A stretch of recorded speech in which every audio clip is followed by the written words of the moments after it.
एक भक्त को या कोई भी व्यक्ति इस टग ऑफ वार का सामना करते हैं,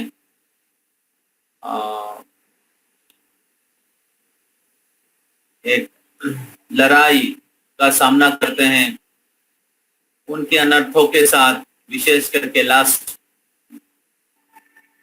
और हम सभी भक्तों ने सुना, चर्चा की है किस प्रकार अजामिल किस कारण उसके द्वारा परास्त हो गए, और हम सभी भक्तों ने सुना किस प्रकार हम लोग उससे बच सकते हैं। और हम सभी भक्तों ने सुने थे, चर्चा किए थे इस प्रकार हरिनाम शक्तिशाली है। तो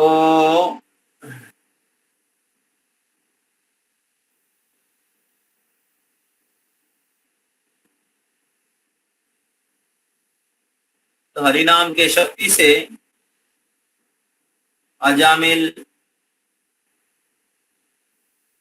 दोबारा अपनी दिव्य स्थिति को प्राप्त किए थे। हरिनाम के प्रभाव से अजामिल भगवत प्राप्ति किए।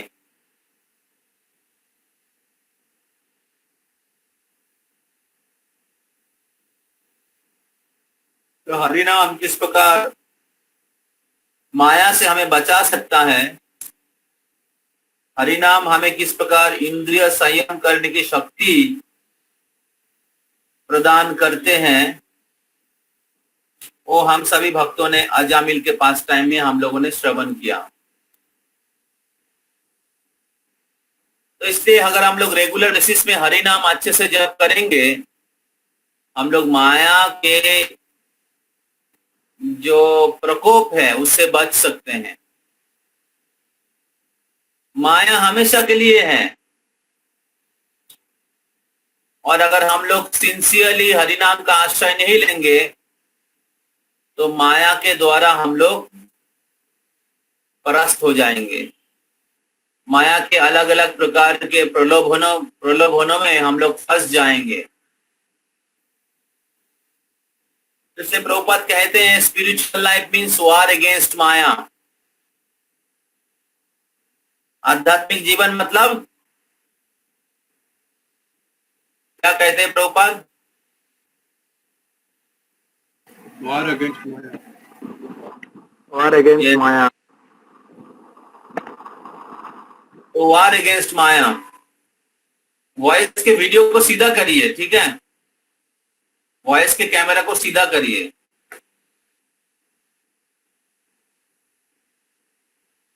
सीधा मतलब समझ, लैंडस्केप में करो, लैंडस्केप में। तो आध्यात्मिक जीवन का मतलब है वार अगेंस्ट माया, माया के साथ संघर्ष करना। और वो संघर्ष करने की शक्ति प्राप्त होता है हरिनाम जप करने के द्वारा। और अगर आप हरिनाम का जप निष्ठा पूर्वक हर दिन करते हैं तो आप आपके अनर्थ से ऊपर जा सकते हैं। आप रजोगुण तमोगुण के प्रभाव से मुक्त हो सकते हैं। अनर्थ के कारण हम लोग माया में फंस जाते हैं, माया के द्वारा आकर्षित हो जाते हैं। अनर्थ काम क्रोध लोभ मोह। तो जितना हम लोग सिंसियरली हमारा साधना करेंगे, विशेष करके सुबह ब्रह्म मुहूर्त में, उतना ही हमारे अनर्थ कम हो जाएंगे। जितना हम लोग सिंसियरली प्रभुपाद जी की किताबों का अध्ययन करेंगे,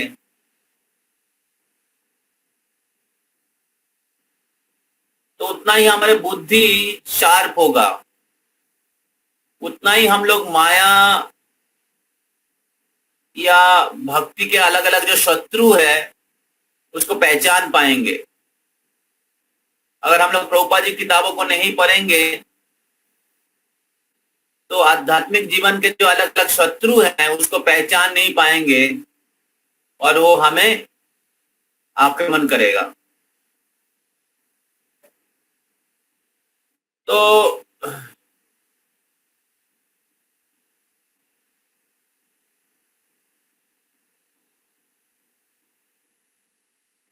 इसलिए प्रभुपाद जी की किताब पढ़ना बहुत जरूरी है रेगुलर बेसिस में। प्रभुपाद जी की किताब अगर हम लोग पढ़ेंगे तो हमारे साधना बहुत अच्छी होगी, हमारे जप अच्छा होगा। अगर हम लोग प्रभुपाद जी किताबें नहीं पढ़ेंगे, जब क्लास में हम लोग सो जाएंगे, हमारी चेतना शुद्ध नहीं रहेगा, बुद्धि शार्प नहीं होगा और इसके कारण क्या होगा, जप के समय हम लोग बहुत आतुरता के साथ जप नहीं कर पाएंगे। इस ग्रेस महात्मा प्रभु कह रहे थे कि भक्ति जीवन बहुत सरल है, लेकिन इस भक्ति जीवन में बने रहना आसान नहीं होता है। कृष्ण भक्ति बहुत दुर्लभ है और इस कृष्ण को भक्त बने रहना, कृष्ण भक्ति करने के लिए सफिशिएंट इंस्पिरेशन चाहिए।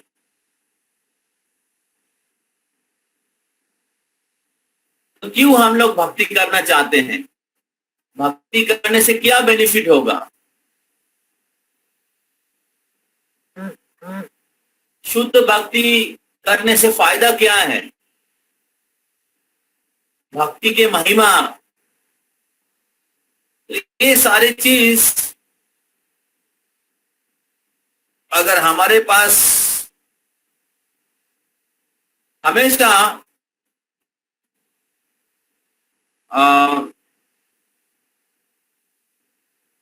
इसका उत्तर नहीं रहेगा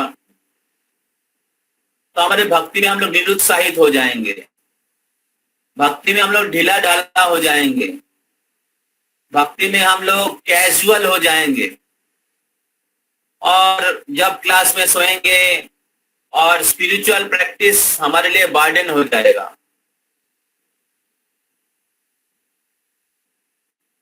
तो प्रभु कह रहे थे कि we need sufficient why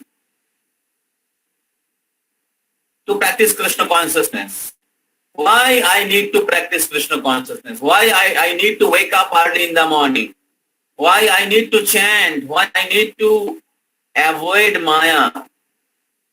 So we need sufficient why. And Prabhupada books can give you sufficient why.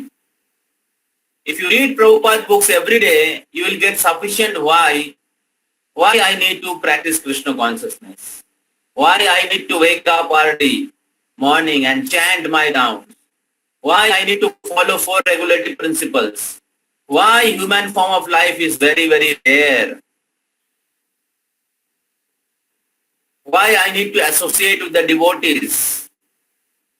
So we'll get sufficient why, and that will give you impetus, that will give you inspiration to practice and continue our Krishna consciousness. Otherwise, material world, everything goes down. If you do not push, everything goes down. तो इसलिए बहुत महत्वपूर्ण है कि हम लोग श्रील प्रभुपाद जी की किताबें पढ़े डेली बेसिस में, तभी हम लोग आध्यात्मिक जीवन में सस्टेन करेंगे। बहुत लोग आध्यात्मिक जीवन में आते हैं, लेकिन सब लोग आध्यात्मिक जीवन में बने नहीं रहते हैं, बहुत लोग चले भी जाते हैं। तो प्रभुपाद जी बोलते हैं जो स्पिरिचुअल लाइफ में नहीं आया है वो अनफॉर्चुनेट है, लेकिन उससे भी अनफॉर्चुनेट वो है जो आके चला गया। उससे भी अनफॉर्चुनेट कौन है? जो आके चला गया। तो इसलिए प्रभुपाद जी की किताबों अगर नहीं पढ़ेंगे हरी कथा अगर नहीं सुनेंगे, साधु के संग में अगर नहीं आएंगे, तो माया हमें अजामिल के जैसा लेके चला जाएगा।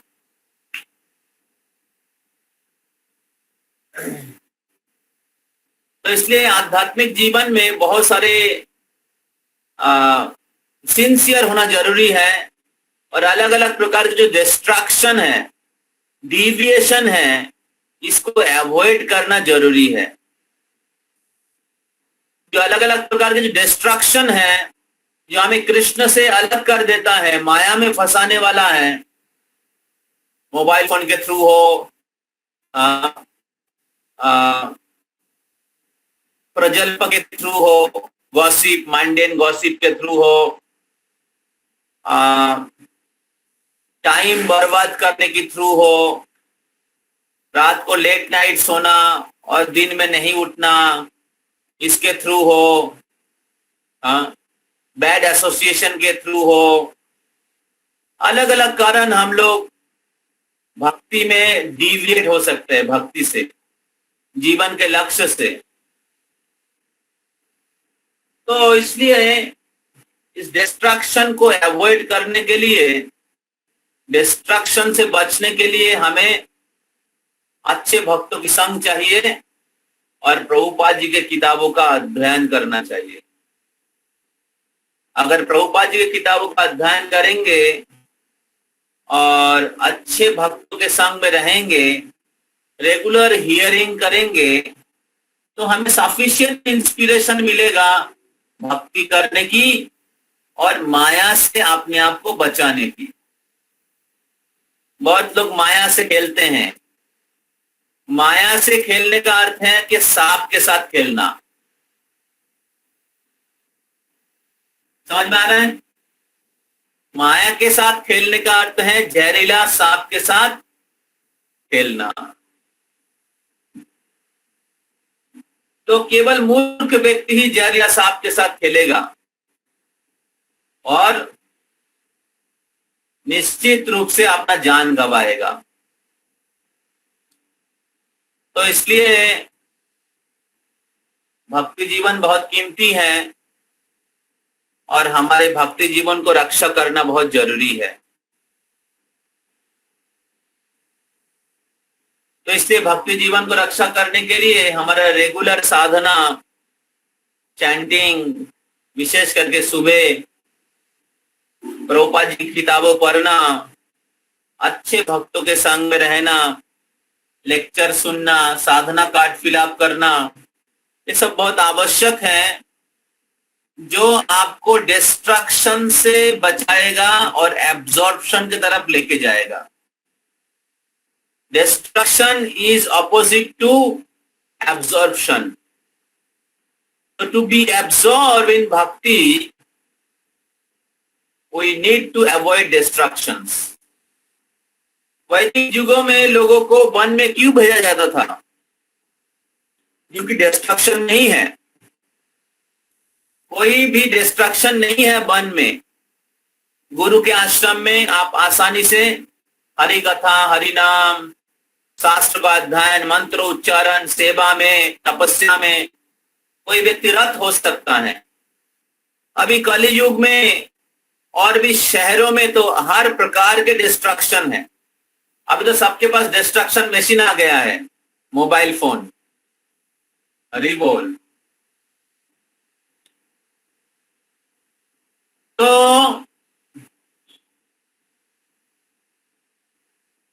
तो इसलिए शहर में रह के, कलि युग में रह के कैसे ऑब्जर्व हो सकते हैं? तो एब्जॉर्ब आप हो सकते हैं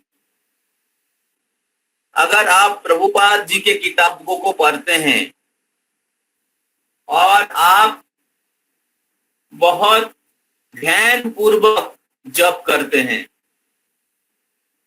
और कृष्ण के लिए कुछ फिजिकल सेवा में आप नियुक्त रहते हैं। तो अगर हम लोग प्रभुपाद जी की किताबें पढ़ेंगे तो वो हमारे लिए वन है और हम लोग कृष्ण चेतनामय रहेंगे। माया से माया क्या है समझ जाएंगे। और अगर प्रभुपाद की किताबें पढ़ेंगे तो आपके चैंटिंग बहुत एब्जॉर्प्शन के साथ होगा, आपको चैंटिंग बहुत सिंसियर होगा, जब में आपको रस मिलेगा, जब में आपको रस टेस्ट मिलेगा। तो आपका जब में आप एब्जॉर्ब हो पाएंगे, जब आपको जब में टेस्ट मिलेगा, स्वाद मिलेगा, रुचि मिलेगा, तब आपके जब में आप एब्जॉर्ब हो सकेंगे। और कब होगा? जब आप प्रभुपाद जी की बुक रीडिंग करेंगे, हियरिंग करेंगे, तब आपके जप में रुचि प्राप्त होगा। आप एब्जॉर्प्शन के साथ जप कर पाएंगे, बहुत दृढ़ता के साथ जप कर पाएंगे, कृष्ण को प्राप्त करने के लिए जप कर पाएंगे, और वो आपको एब्जॉर्ब करेगा। और फिर दिन में हमें कुछ सेवा में एंगेज रहना चाहिए। ऐसे नहीं कि मॉर्निंग प्रोग्राम हो गया, अभी बस माया में जा सकता हूं मैं, अभी मेरा ऑफिशियल ड्यूटी मैंने कर लिया, अभी मैं थोड़ा सा माया को देख के आता हूं। इतना माया माया बोलते हैं प्रभु जी, और शास्त्र में प्रभुपाद इतना देख, एक बार चेक करके आता हूं। तो आप चेक करने के लिए जाओगे, वापस नहीं आओगे। हरि बोल। प्रभुपाद जी के समय में प्रभुपाद जी के शिष्य लोग बोल रहे थे कि Prabhupada, we want to go to night club. The night club, so many people comes and we can preach them. तो प्रभुपाद जी उनको कहे थे कि okay, you can go there provided you come back. तो माया को चेक करने की प्रयास मत करिए। पता रखिए कि माया बहुत शक्तिशाली है। तो इसलिए दिन में अगर हम लोग सफिशिएंटली एंगेज नहीं रहेंगे और प्रभुपाद जी के किताबों का अध्ययन नहीं करेंगे, तो फिर क्या होगा? हम लोग डिस्ट्रक्शन, अलग अलग प्रकार की डिस्ट्रक्शन है, उसमें फंसेंगे। अगर हम लोग एंगेज नहीं रहेंगे और सोचते रहेंगे मेरा क्या होगा, आगे क्या होने वाला है, एग्जाम में पास करूंगा कि नहीं, और भक्ति में टिक पाऊंगा कि नहीं, हाँ, तो एंगेज नहीं होके अलग अलग प्रकार के फालतू टेंशन लेंगे, तो क्या होगा? आप भक्ति से और जीवन के लक्ष्य से डिविएट हो जाएगी।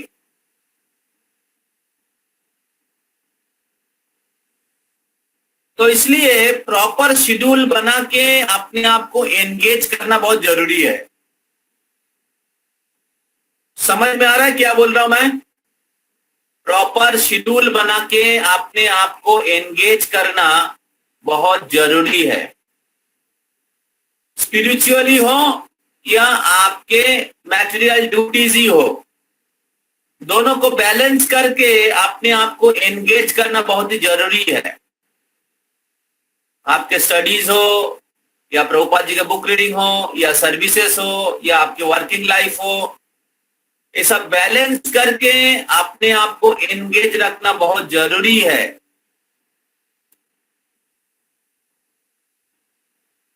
नहीं तो जितना आपने कृष्ण कॉन्शियसनेस गेन किया चैंटिंग करके, मॉर्निंग प्रोग्राम अटेंड करके, सुबह वो कृष्ण चेतना लीक आउट होके चला जाएगा, और जितना आगे गए थे और आगे जाके देखा नहीं, उतना ही पीछे पड़े हुए हैं, सांप लूडो के जैसा। तो इसलिए अपने आप को एंगेज रखना बहुत जरूरी है। अगर एंगेज रहेंगे तो आप कृष्ण चेतन में रहेंगे। तो इसलिए एब्जॉर्प्शन के लिए हमें प्रभुपाद जी के बुक्स पढ़ना चाहिए और उसके द्वारा अच्छे से जप करना चाहिए, ध्यान पूर्वक लेक्चर सुनना चाहिए, नोट बनाना चाहिए, और उसको सोचना चाहिए, उसके बारे में कॉन्टेम्पलेट करना चाहिए। श्रवण, फिर मनन, फिर निधिध्यासनम, हाउ टू अप्लाई दैट, कैसे उसको प्रयोग कर सकते हैं हमारे जीवन में, कैसे मैं भक्ति में आगे बढ़ सकता हूं। और फिर कीर्तनम, उसको दूसरे को बताना चाहिए। तो बहुत बार भक्त लोग भक्ति में आते हैं, सालों के बाद सालों के बाद सालों के बाद बीत जाता है और उसके भक्ति में कोई प्रोग्रेस ही नहीं होता है। जैसे कोई लड़का कॉलेज में भर्ती हुआ, इंजीनियरिंग फर्स्ट ईयर, बहुत सारा सापली खाया और फिर अगले सेमेस्टर में भी बहुत सारा सापली और फिर ईयर लैक हो गया, सब लोग पास आउट हो गए। ऐसे करते करते वो फोर्थ ईयर में गया और फोर्थ ईयर में जितने भी क्या बोलते हैं दूसरे बच्चे लोग थे, उनके ईयर में सब लोग पास आउट होके चले गए, लेकिन वो सबसे पुराना व्यक्ति, सबसे सीनियर कॉलेज के ईयर के सबसे सीनियर बैठे हुए हैं, बैक बेंच में बैठे हुए हैं, 4 साल से कॉलेज में और 4 साल से।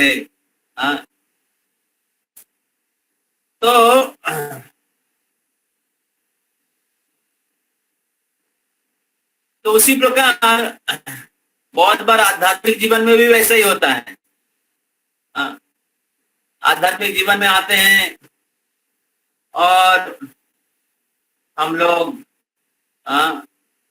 आध्यात्मिक जीवन का अनुशीलन करते हैं और हमारा भक्ति में प्रोग्रेस नहीं होता है। हमारे हृदय में के जितने भी अनर्थ हैं वो उससे हम लोग मुक्त नहीं हो पाते हैं।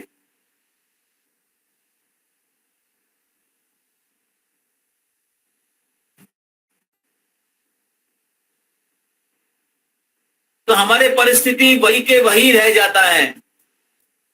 जैसे हम भक्ति के शुरुआत में आए थे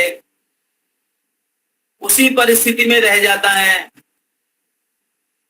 हमारे जब संख्या वृद्धि नहीं होता है, वो 4 माला 8 माला में बने रहते, फंसे रहते हैं, या कभी जब छूट जाता है 16 माला नहीं कर पाते हैं, 4 नियमों का पालन नहीं कर पाते हैं और बाकी दूसरे भक्त लोग भक्ति में आके कहाँ ऊपर चले जाते हैं और हम लोग उसी जगह में ही बैक बेंचर में पड़े रहते हैं। तो कहने का तात्पर्य ये है कि अगर हम लोग जो श्रवण कर रहे हैं, हम लोग जो प्रभुपाद जी किताबों का अध्ययन कर रहे हैं, उसको अगर हम लोग इम्प्लीमेंट करने के प्रयास नहीं करेंगे, प्रयोग करने की प्रयास नहीं करेंगे और भक्ति में आगे बढ़ने के लिए उत्साहित नहीं रहेंगे, माया से अपने आप को रक्षा करने के लिए प्रयास नहीं करेंगे,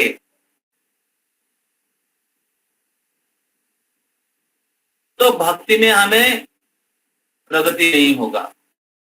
जैसे बहुत बार क्या होता है, पेड़ होता है, पेड़ हम लोग लगाते हैं पेड़ और वो उसका वृद्धि नहीं होता है। बहुत साल बीत जाता है, वो ऐसे ही दिखने ऐसे ही लगता है। तो बहुत बार ऐसा दिखा जाता है कि पेड़ है लेकिन उसमें कोई फल फूल नहीं होता है। तो उसी प्रकार बहुत बार हमें सालों के बाद साल बीत जाता है और हमारे भक्ति में कोई प्रगति नहीं होता है, कोई परिवर्तन नहीं होता है, हमारे हृदय में कोई परिवर्तन नहीं होता है, भक्ति में कोई आनंद नहीं मिल रहा है।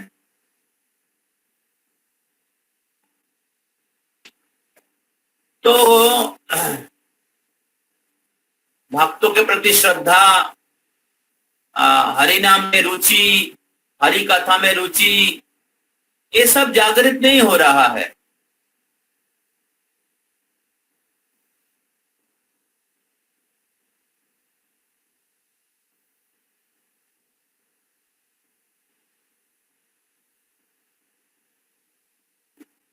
क्योंकि हम अच्छे भक्तों का संग नहीं ले रहे हैं, और जो हम लोग श्रवण कर रहे हैं, जो हम लोग प्रभुपाद जी की किताब इधर नहीं पढ़ रहे हैं, और पढ़ भी रहे हैं उसको प्रयोग नहीं कर रहे हैं।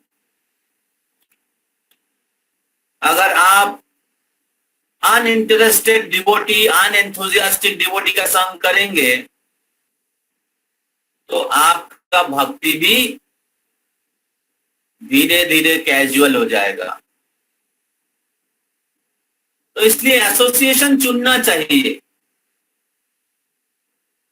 हमें अच्छे भक्तों की संग लेना चाहिए जो भक्ति में सीरियस हैं, जो इस जीवन में भगवत धाम जाने के लिए सीरियस है, और जो सोच रहे नहीं हम सेंस ग्रेटिफिकेशन करेंगे, भौतिक जगत में लड़की बाजी करेंगे और मोबाइल में रॉन्ग साइट्स में जाएंगे, और ज्यादा देर तक सोएंगे, सुबह उठेंगे नहीं, भक्तों के संग में नहीं आएंगे, घर में बैठे रहेंगे, तो आध्यात्मिक जीवन में ज्यादा प्रगति नहीं होगा। केवल नाम के वास्ते भक्त नहीं बनना चाहिए।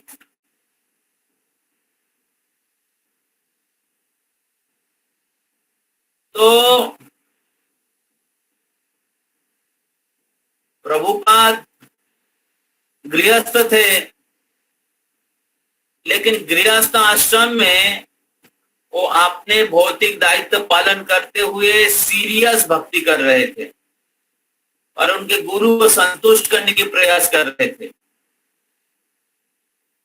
और जब समय हुआ तो संन्यास लिए, वानप्रस्थ लिए, और उनके गुरु के जो आदेश था उसको पूर्ण करने के लिए निकल गए।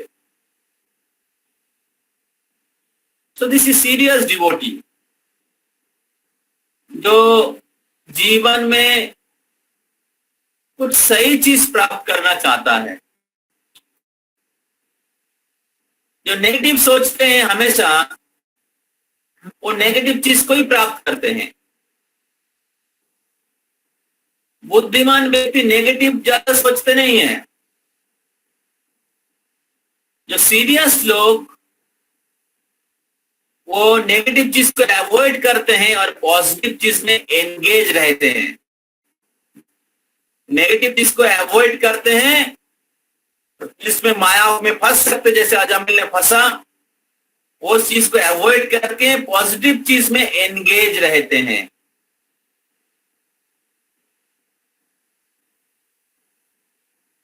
तो इसलिए हमें लक्ष्य पता होना चाहिए, और उस लक्ष्य को प्राप्त करने के लिए रोड मैप होना चाहिए, और उस रोड मैप में आगे बढ़ने के लिए हमारे पास शेड्यूल होना चाहिए, और उस शेड्यूल में हमें एंगेज रहना चाहिए।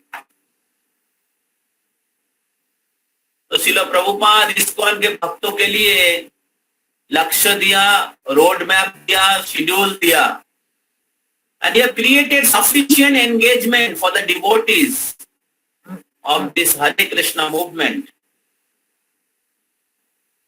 तो इसलिए ये जो मनुष्य जीवन है, ये विशेष करके यूथ लाइफ को टाइम वेस्ट नहीं करके, माया के पीछे नहीं भाग के कृष्ण कॉन्शियसनेस में एंगेज रहना चाहिए। अगर आप कृष्ण कॉन्शियसनेस में प्रॉपरली एंगेज रहेंगे,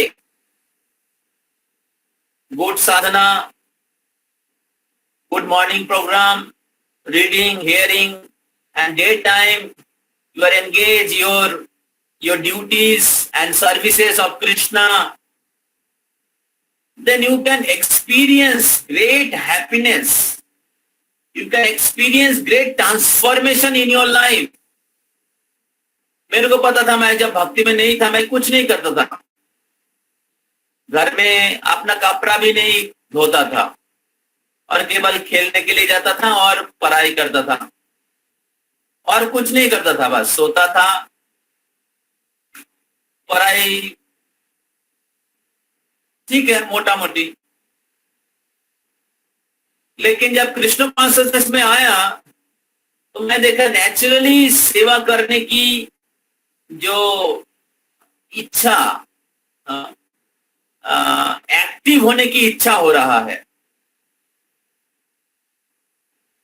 तो ये कृष्ण कॉन्शियसनेस का नेचुरल सिम्टम है। प्रभुपाद जी बोलते भक्ति मीन्स डिवोशनल सर्विस। भक्ति का डेफिनेशन प्रभुपाद जी को कोई इनएक्शन नहीं बोला है। भक्ति does not mean it is inaction. Inaction means giving up material activity.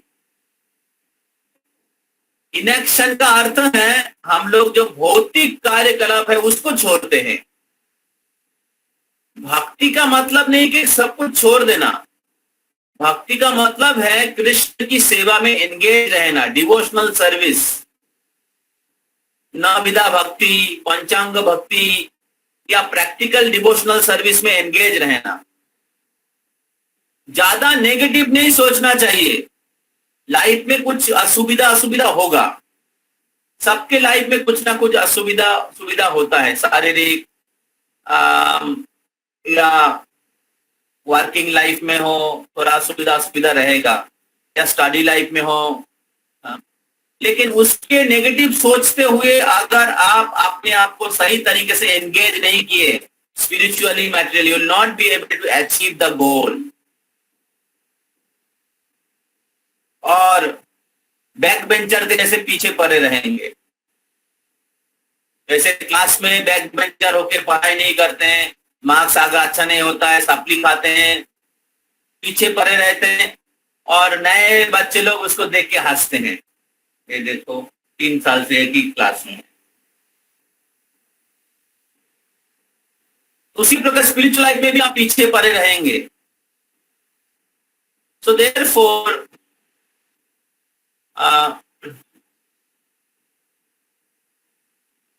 रूप गोस्वामी पाद से बोलते हैं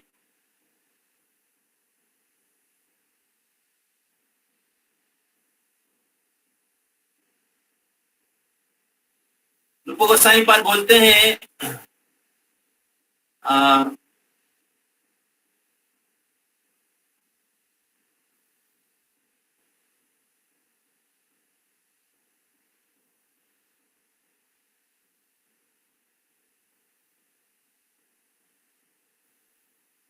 कि जो कृष्ण भक्ति है या कृष्ण के प्रति जो मति है, क्रियोतांग ओपी कुतो ओपी लभते। अगर किसी जगह में खरीदने के लिए मिल रहा है तो खरीद लीजिए।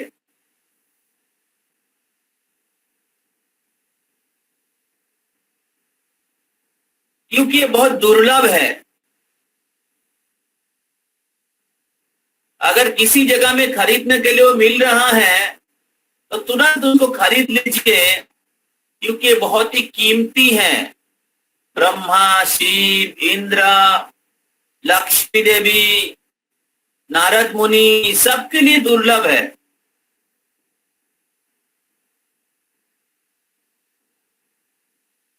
लेकिन खरीद कैसे खरीद सकते हैं? उसका प्राइस क्या है? रूप गोस्वामी पाद बोलते तत्र लौलम एक मूल्यम जन्म कोटि सुकृति भी न लभते। उसको खरीदने के लिए जो मूल्य है वो मूल्य है लोभ। लोभ होना चाहिए भक्ति में आगे बढ़ने के लिए। लोभ होना चाहिए भगवान के धाम में वापस जाने के लिए। लोभ होना चाहिए दिव्य जीवन प्राप्त करने के लिए। लोभ होना चाहिए अच्छे भक्तों के जैसे अच्छे भक्त बनने के लिए। अगर हम लोग इस भौतिक जगत में उसी गंदे आदतों में फंसे रहेंगे, जैसे कॉलेज यूनिवर्सिटीज के बच्चे लोग रहते हैं, गंदे आदत, गंदे जीवन में, अगर हम लोग पवित्र जीवन और शुद्ध भक्ति प्राप्त करने की इच्छा नहीं होगा, जैसे एक पेड़ लताओं से झकरा हुआ रहता है, उसका ग्रोथ नहीं होता है, उसी प्रकार एक भक्त का भी वैसी दशा होगी। अनर्थ से झकरा हुआ है, मन बुद्धि स्थिर नहीं है, लक्ष्य क्लियर नहीं है, बहुत प्रकार के वासना हृदय और मन को झकरे हुए हैं, और इसलिए जप करने के समय वो सारे चीज उसके मन में घूम रहा है, और उसको मन के साथ और अलग अलग इच्छाओं के साथ वो नाच रहा है। माया देवी 3 गुणों के द्वारा उनको नाचा रहा है, और उसको भक्ति का स्वाद नहीं मिल पा रहा है। इस भौतिक जगत में हर व्यक्ति सुख या इंद्रिय सुख ढूंढ रहा है, लेकिन हम लोग कुछ दिन पहले लेक्चर में सुना था, दुराशया जे बहिरर्थमानिना न ते विदु सार्थ गतिम हि विष्णु, दुराशया जे बहिरर्थमानिना अंधा यथांधा उपगेयमाना तेनाप्तिवंता उरुदाम निबद्धा। ये प्रहलाद महाराज कहते हैं, प्रहलाद महाराज के श्लोक हैं। नते विदु सार्थ गतिम हि विष्णु, जिन व्यक्ति को पता नहीं कि जीवन की गति या स्वार्थ है विष्णु, भगवान विष्णु को या कृष्ण को प्राप्त करना, नते विदु सार्थ, जीवन के असली स्वार्थ है, वही एक्चुअल सेल्फिश है, जिसको पता है जीवन का लक्ष्य कृष्ण है। जिनको पता नहीं कि जीवन का लक्ष्य कृष्ण है, वो असल में अपने जीवन के सार्थ को समझ नहीं पाया है।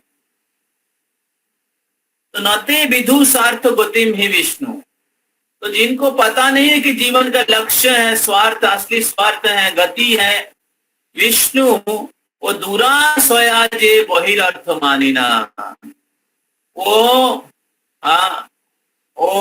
इस भौतिक जगत के माइक सुख के पीछे भाग रहे हैं।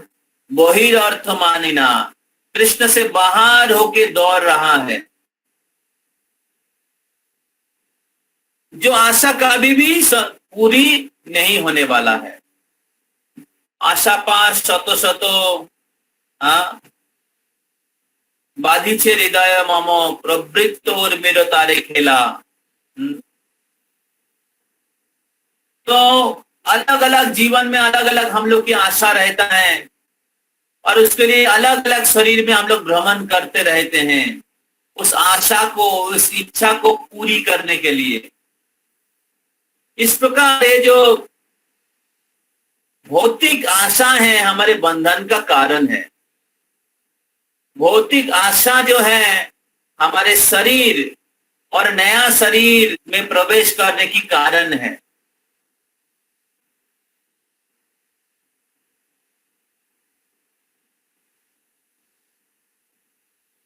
इस प्रकार भरत महाराज को हिरण शरीर प्राप्त हुआ था। जैसे इच्छा करेंगे प्रकृति वैसे शरीर दे देगी। तो इसलिए हमें शुद्ध भक्ति आशा करना चाहिए, भगवान को प्राप्त करने की आशा करना चाहिए। हमारे जो भौतिक कर्तव्य हैं, इस भौतिक जगत के मेंटेनेंस के लिए, उसको करने के साथ साथ हमें शुद्ध भक्ति की आशा करना चाहिए, भगवत प्राप्ति की आशा करना चाहिए।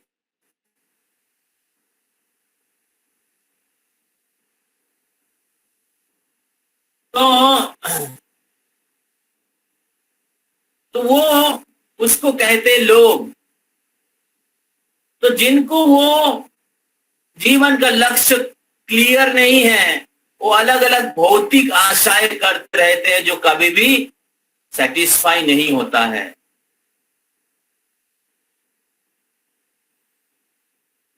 गाजर के जैसा।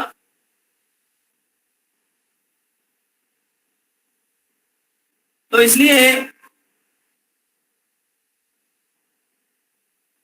लास्ट टाइम हम लोग चर्चा कर रहे थे बाईस के क्लास में कि फिर भी लोग क्यों उसके पीछे भागते हैं। क्यों? क्योंकि अंधा जथांधो उपगियो माना, क्योंकि वो अंधे हैं, उनको जीवन का लक्ष्य पता नहीं है और इस भौतिक जगत में किस प्रकार हम लोग दुख पा रहे हैं और देख नहीं पा रहे हैं। तो इसलिए हमें प्रभुपाद जी की किताब को पढ़ के, शास्त्रों का अध्ययन करके भौतिक जगत के जो फॉल्ट है उसको क्लियरली समझना चाहिए। इंद्रिय तृप्ति के जो फॉल्ट है उसको क्लियरली समझना चाहिए और हमें सही तरीके से अपने आप को एंगेज करना चाहिए। Should engage ourself properly according to the direction of Guru and Shastra। तो तभी हम लोग जीवन के परम लक्ष्य के तरफ आगे बढ़ते रहेंगे और माया के अलग अलग प्रकार के जो डिस्ट्रक्शन है उसमें नहीं फंसेंगे। तभी आप आपके प्रगति को अनुभव कर पाएंगे, आपके एडवांसमेंट को, आपके ट्रांसफॉर्मेशन को एक्सपीरियंस कर पाएंगे और आप बहुत कॉन्फिडेंट रहेंगे, कन्विंस रहेंगे कि मेरा प्रगति हो रहा है। आपकी आध्यात्मिक चेतना का डेवलपमेंट हो रहा है, आपके हृदय शुद्ध हो रहा है, आपके लाइफ में बैलेंस है, रेगुलेशन है, डिसिप्लिन है।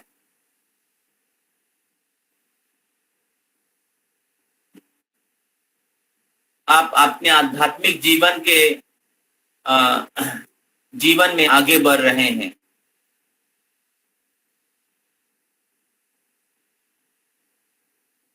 आप अपने भौतिक जो कर्तव्य हैं, जो कृष्ण कॉन्शियसनेस के फेवर में हैं, उसके प्रति रिस्पॉन्सिबल बन रहे हैं। either your studies or your work,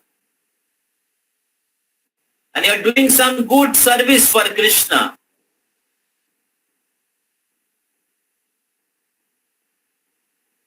आप अपने भक्तों के साथ अच्छा संबंध बना के रखे हैं। ऐसे नहीं कि इंडिपेंडेंटली मैं स्पिरिचुअल लाइफ प्रैक्टिस कर रहा हूं।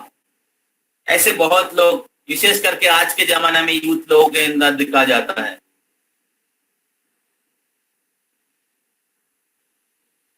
तो आजकल का जमाना में कल्चर ही वो है। There is no culture of respect, there is no culture of submission, there is no culture of obeying.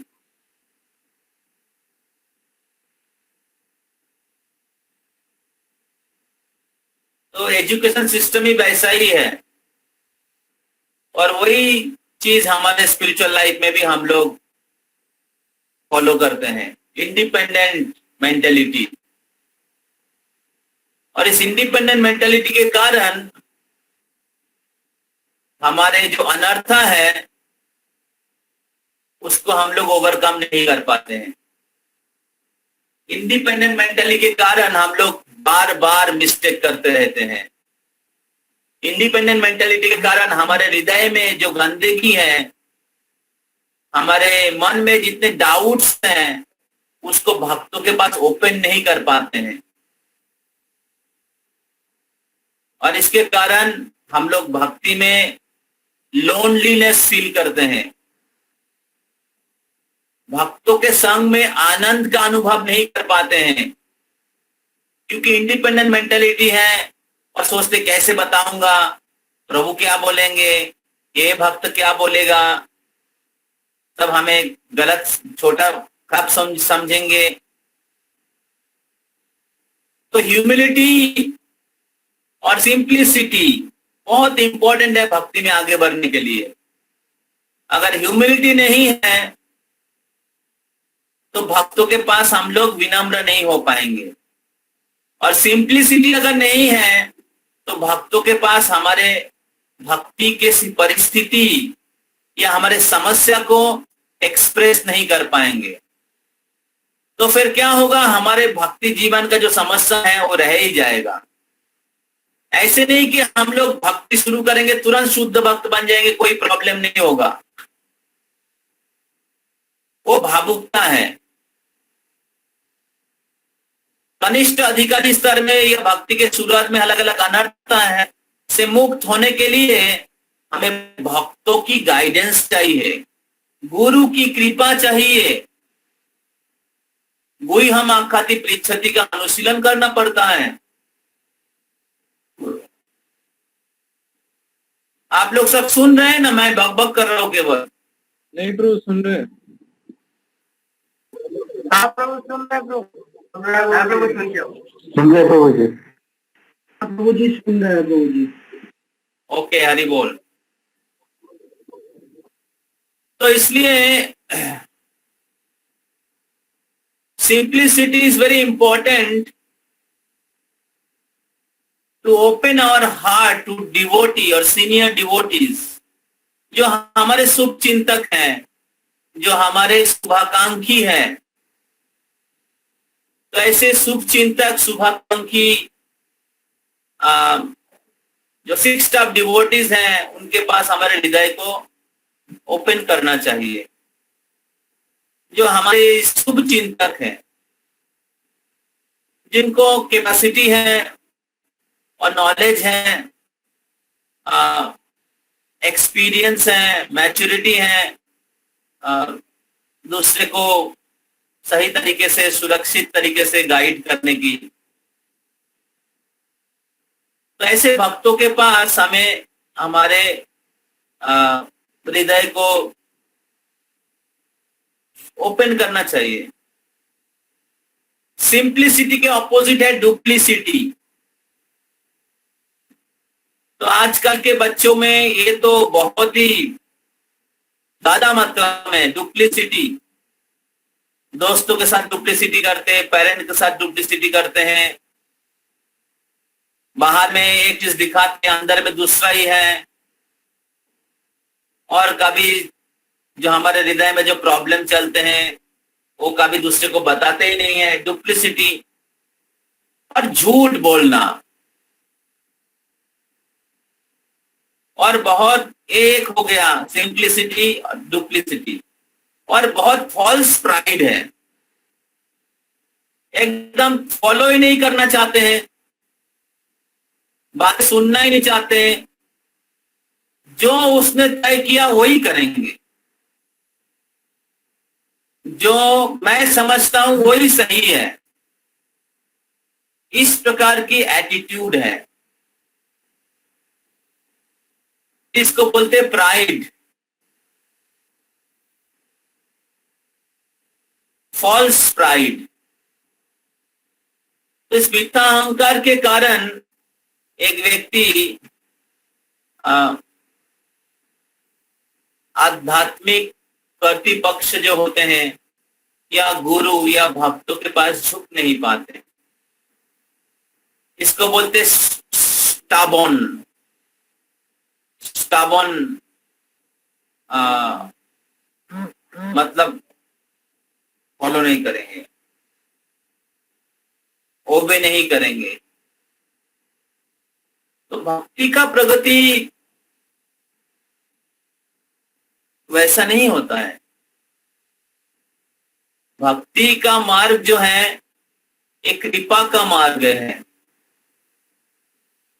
भक्ति का मार्ग इंटेलेक्चुअल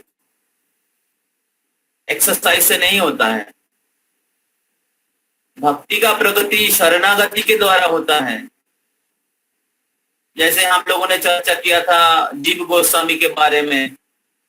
इस प्रकार जीव गोस्वामी पास इतने स्कॉलर थे और इतने बुद्धिमान थे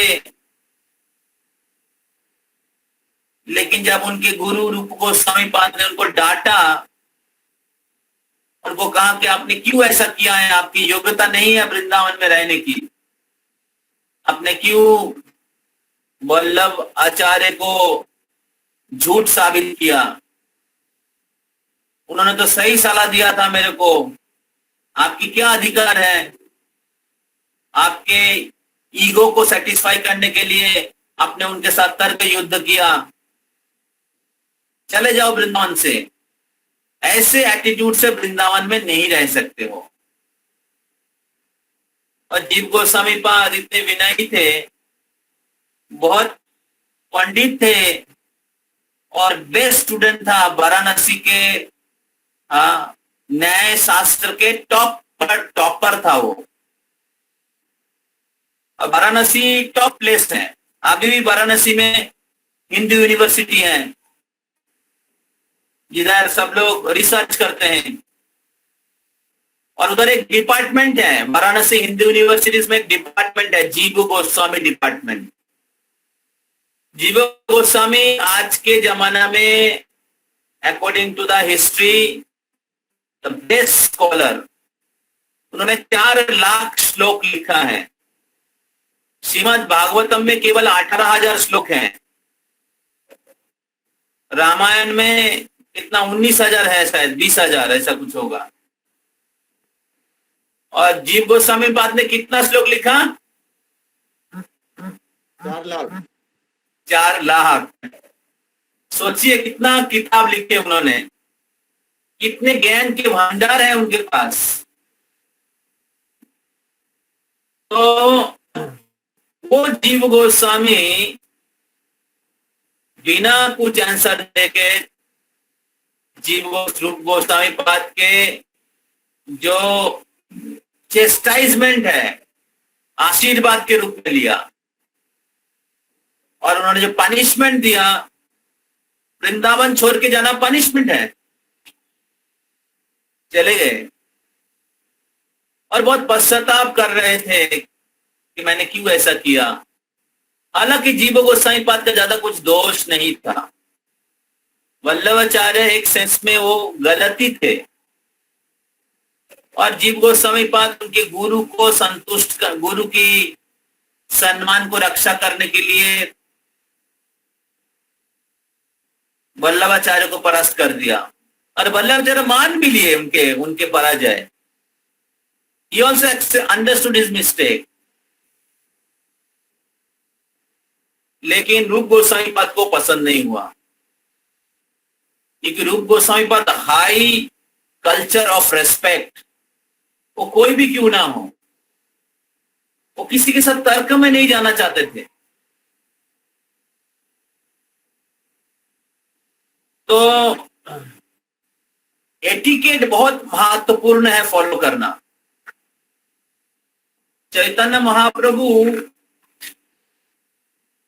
किसी को पसंद नहीं करते थे अगर वो एटिकेट फॉलो नहीं करते थे।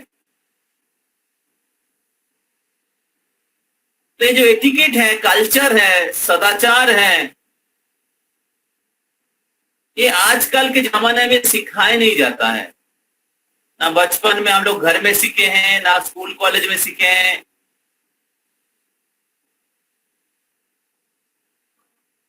तो इसलिए voice training and education, training and education बहुत महत्वपूर्ण है।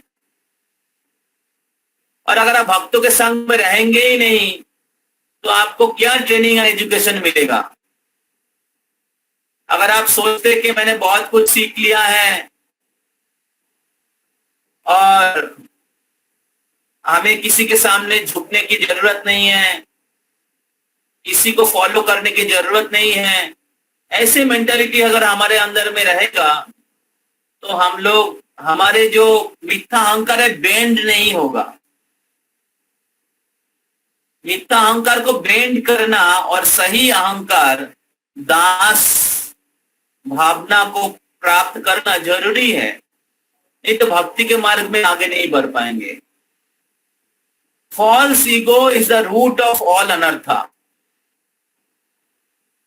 False ego is the last layer of last layer of अनर्था।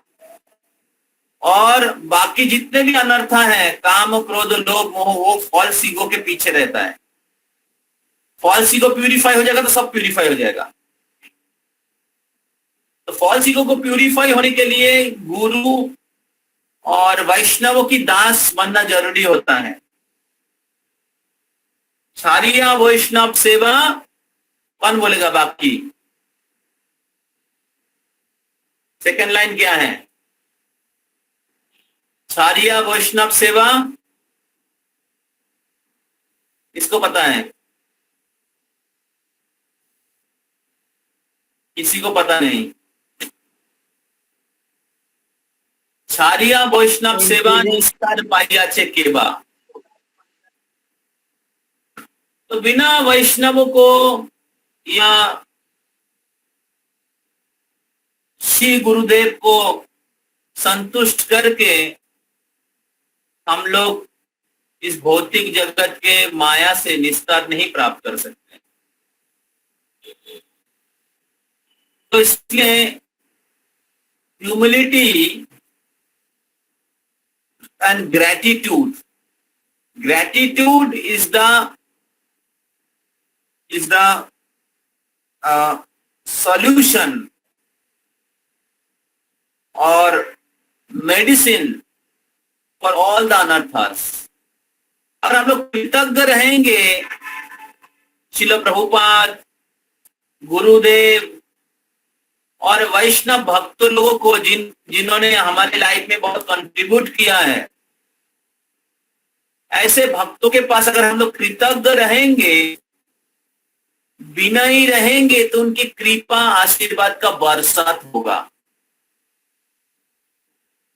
भक्ति का डेवलपमेंट ब्लेसिंग से होता है।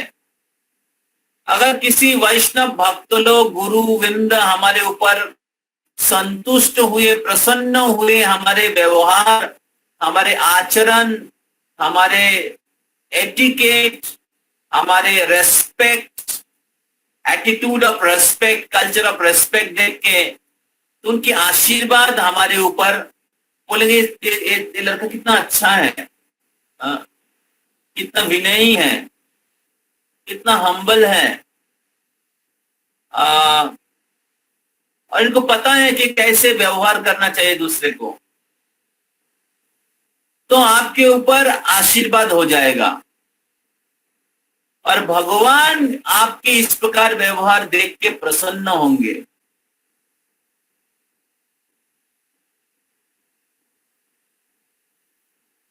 तो जीव गोस्वामी बिना कोई तर्क किए वो चले गए और बहुत पश्चाताप कर रहे थे, आहार नहीं कर रहे थे, बहुत ही थोड़ा सा जस्ट मेंटेनेंस के लिए, और वृंदावन के बाहर दूसरे वन में रह के भजन कर रहे थे, बहुत रो रो के भजन कर रहे थे और बहुत तपस्या कर रहे थे, और उसके कारण दुबले हो गए थे। तो एक बार सनातन गोस्वामी जब उस स्थान से भ्रमण कर रहे थे, तो सनातन गोस्वामी को जीव गोस्वामी का दर्शन हुआ। उन्होंने देखा कि जीव ऐसा परिस्थिति है, कैसे हो गया? तो उनको बुलाया और उनको पूछा क्यों ऐसे किया, कि क्यों ऐसा कर रहे हो? तब उन्होंने सारा इंसिडेंट उनको बताया। तब सनातन गोस्वामी रूप गोस्वामी पाद के पास आए। सनातन गोस्वामी रूप गोस्वामी पाद के बड़े भाई थे और वो कहा कि रूप गोस्वामी पाद, आप चैतन्य महाप्रभु की शिक्षा क्या है बताइए। बोले नामे रुचि, वैष्णव सेवा और जीवे दया। तो सनातन गोस्वामी ने कहा कि आप चैतन्य महाप्रभु के एक इंस्ट्रक्शन फॉलो नहीं कर रहे हैं। बोले क्या, कौन सा मैं फॉलो नहीं कर रहा हूं? बोले जीवे दया। तो स्वरूप गोस्वामी पाद को समझ में आ गया और फिर उनको जीव गोस्वामी पाद को बुला के लेके आ गए। और जब जीव गोसाई पाद को बुला के लेके आए तो रूप गोसाई पाद बहुत प्रसन्न है उनके ऊपर, उनके विनम्रता के ऊपर, और उनको बहुत गले लगाए और उनको आशीर्वाद दिए। रूप गोस्वामी पाद पर्सनली जीव गोस्वामी पाद के लिए एक किताब लिखे थे जिनका नाम है नेक्टर ऑफ इंस्ट्रक्शन, उपदेशामृत। इस प्रकार हमारे जो अलग अलग प्रकार के इंद्र की बेग है, मन की बेग है, क्रोध की बेग है, वाक्य का बेग है, वाच्य बेगम, मनस्तो बेगम, जिह्वा बेगम, उदर बेगम, उपस्थ बेगम, इसको नियंत्रण करना चाहिए, इसको दमन करना चाहिए। यही स्टूडेंट लाइफ है, यही ट्रेनिंग है। कैसे हमारे जो अलग अलग प्रकार के जो बेग हैं, जो गुण के द्वारा शरीर के चेतना में होता है, इससे कैसे मुक्त होके और इससे कैसे शुद्ध होके हम लोग आत्मा के चेतना में या भगवान के सेवक की चेतना में पहुंच सके।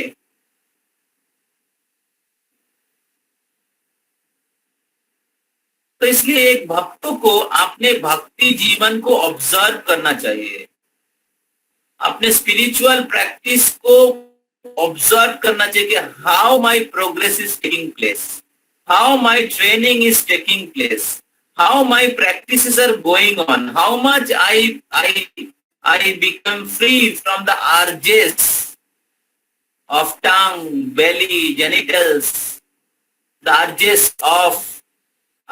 urges of anger, urges of speech, और किस प्रकार हम भक्ति में स्टेबल हो रहे हैं। एक भक्त को ये देखना चाहिए, ऑब्जर्व करना चाहिए, और उस प्रकार उनके आध्यात्मिक जीवन के परिस्थिति के अनुसार सीनियर डिवोटी या काउंसिलर और स्पिरिचुअल गाइड से हेल्प लेते रहना चाहिए। This is very important. भक्ति के शुरुआत दिनों में पहला 7-8 साल बहुत जरूरी है। हम लोग इसको नहीं करते तो हमारा डेवलपमेंट, हमारा ट्रेनिंग नहीं हो पाता है। तो गुरुकुल में गुरु के गाइडेंस में वही एक शिष्य का ट्रेनिंग होता था। ब्रह्मचारी गुरुकुले वसंदांत गुरुहितम आचरण दासवत नीचो। तो self development, self training, values, education, habit, character, तो कृष्ण की कृपा से श्रील प्रभुपाद जी ने ये वॉइस के सिस्टम में या न्यू डिवोटी ट्रेनिंग में दिया है। तो भक्त लोग बहुत भाग्यशाली है जिनको उस ट्रेनिंग एंड एजुकेशन सिस्टम में रहने की सौभाग्य प्राप्त हुआ है। लेकिन उससे भी भाग्यशाली वो है जो उसको सीरियसली ले रहे हैं और अपने जीवन में अपनाने की प्रयास कर रहे हैं। तो इसलिए हमें humility, tolerance, respect, gratitude, simplicity, obedience, ये सब चीजों का अनुशीलन करना, सेंस कंट्रोल बहुत ही इंपॉर्टेंट है। और यही नॉलेज है। 20 item of knowledge Krishna Gita में बताते हैं 13 चैप्टर में, और उसमें कृष्ण ही बोलते हैं अमानित्यम, अधम्बित्यम, अहिंसा, शांतिर, आर्जवम, आचार्य उपासनम शौचम शांतिर आत्म विनिग्रहम। तो ऐसे कृष्ण 20 आइटम बताते हैं। Simplicity, tolerance, humility, pridelessness. इसके बिना आप ज्ञान प्राप्त नहीं कर सकते हैं। इसके बिना आप परम सत्य को देख नहीं सकते हैं। आपकी चेतना मिथ्या अहंकार काम क्रोध के द्वारा ढका रहेगा। आप सोच रहे कि मैं बहुत बुद्धिमान हूं, मैं बहुत प्रगति किया हूं, एक्चुअली प्रोग्रेस नहीं हुआ है। तो इसलिए जब हम लोग प्रतिनिधि भक्तों के पास शरणागत नहीं होते हैं, हाँ कुछ डाउट है तो क्लेरिफाई कर सकते हैं। अगर कुछ डाउट है, भक्त ऐसे नहीं कि बस ब्लाइंडली फॉलो करते हैं। जब डाउट क्लियर हो जाता है तब हमें फॉलो करना चाहिए। आप देख सकते हैं कि भक्त लोग तो सारा शास्त्र से ही बता रहे हैं, शास्त्र के बाहर तो नहीं बोल रहे हैं। तो तब क्या होता है, हमारा प्रगति वैष्णवों के गुरु के आशीर्वाद से होता है। हमारा प्रगति फास्ट होता है और वही भक्त लोग भक्ति में टिके रहते हैं। वही भक्त लोग माया के अलग अलग प्रकार के एल्गुरमेंट से बच जाते हैं। वही भक्त लोग हृदय के सारे कलमश या हृदय के सारे जो अनर्थ हैं इसको ओवरकम कर सकते हैं। तो हम लोगों ने चर्चा किया कि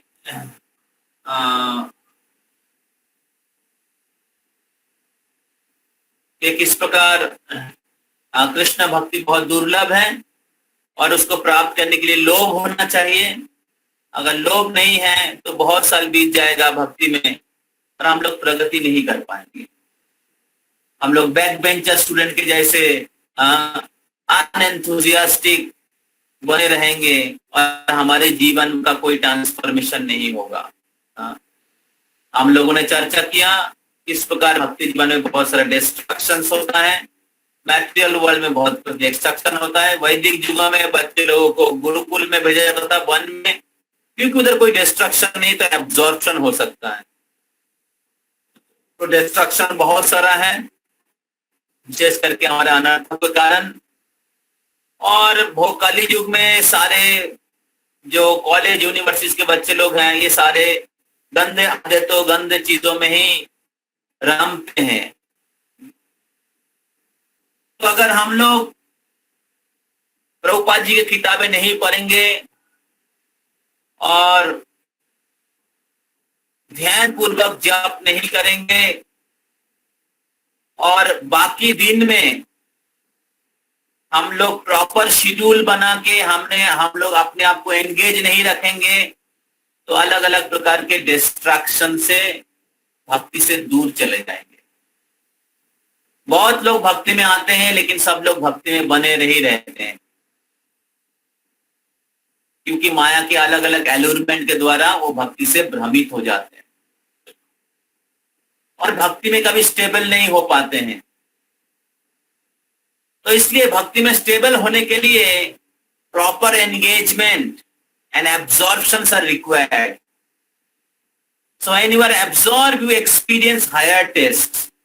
You experience the nectar of bhakti. और उस भक्ति के नेक्टर को जब आप आस्वादन करते हैं, उस भक्ति के जो रस को आप आस्वादन करते हैं, तो इस भौतिक जगत के जो अलग अलग अट्रैक्शंस हैं उसके द्वारा आप फंसते नहीं हैं, उससे परे चले जाते हैं। और अलग अलग प्रकार के जो डिविएशंस हैं, डिस्ट्रैक्शंस हैं, प्रजल्पा है, टाइम वेस्ट करना होता है, मोबाइल में गंदे चीज देखना, सब डिस्ट्रैक्शंस हैं। अनएंगेज रहना और फालतू अलग अलग चीजों के बारे में सोचते रहना, ये नहीं वो नहीं, नेगेटिव चीजों के बारे में।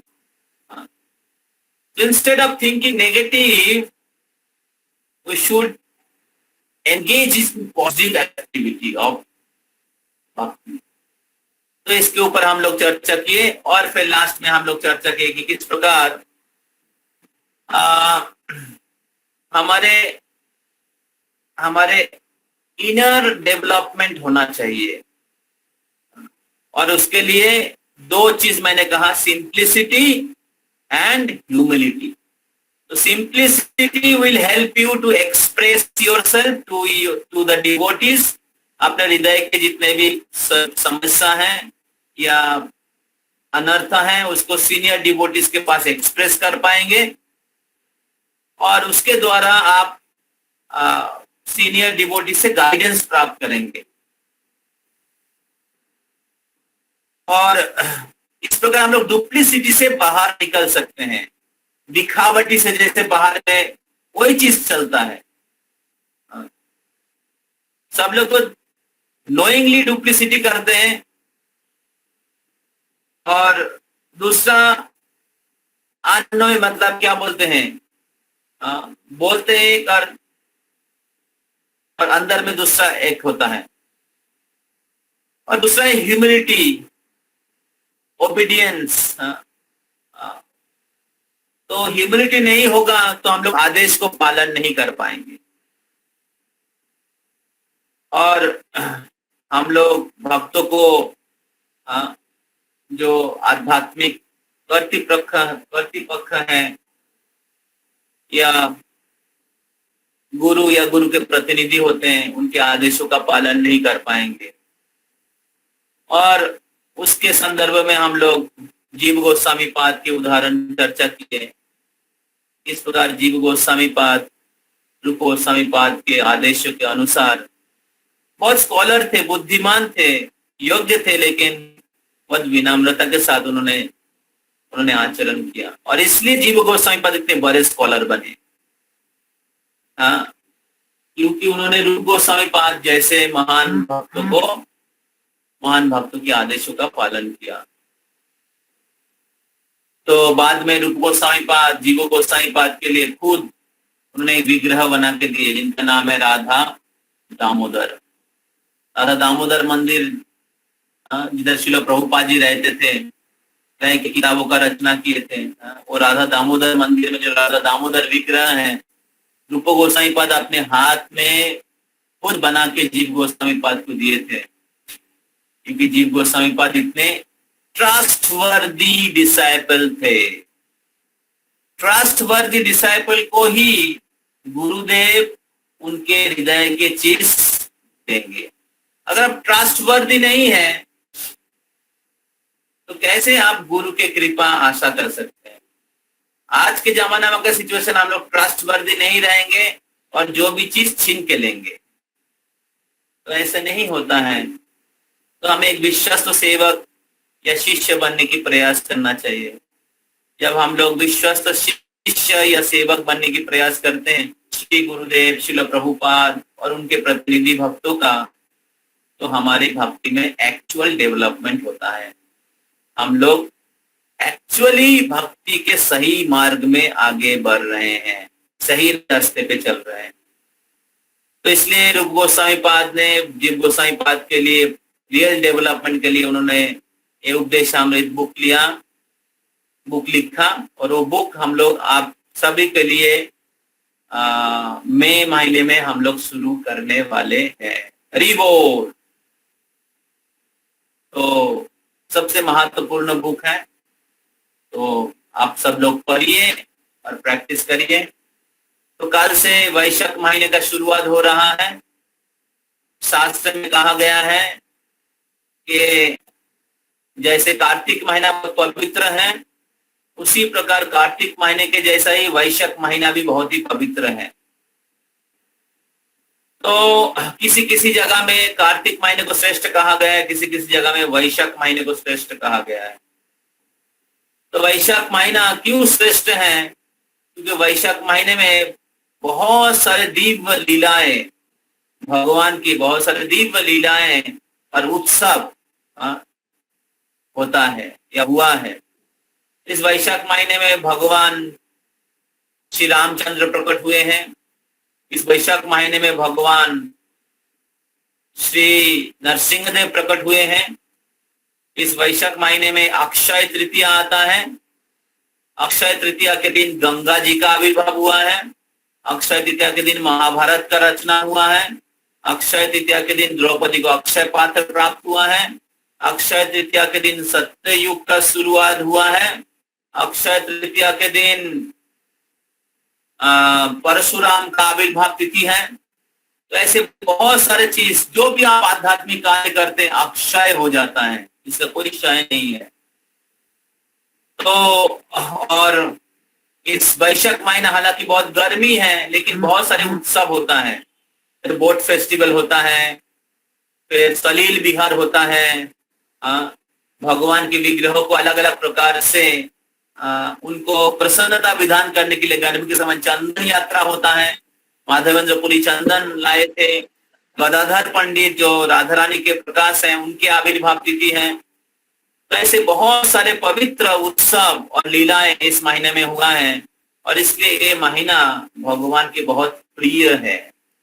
हालांकि शारीरिक रूप से गर्मी होगा, लेकिन अगर इस महीने में अगर आप भगवान की सेवा निष्ठा के साथ करेंगे, सिंसियरली करेंगे, भगवान को चंदन ऑफर करेंगे, तो आपको इस गर्मी में भी शीतलता का अनुभव होगा। हरि बोल।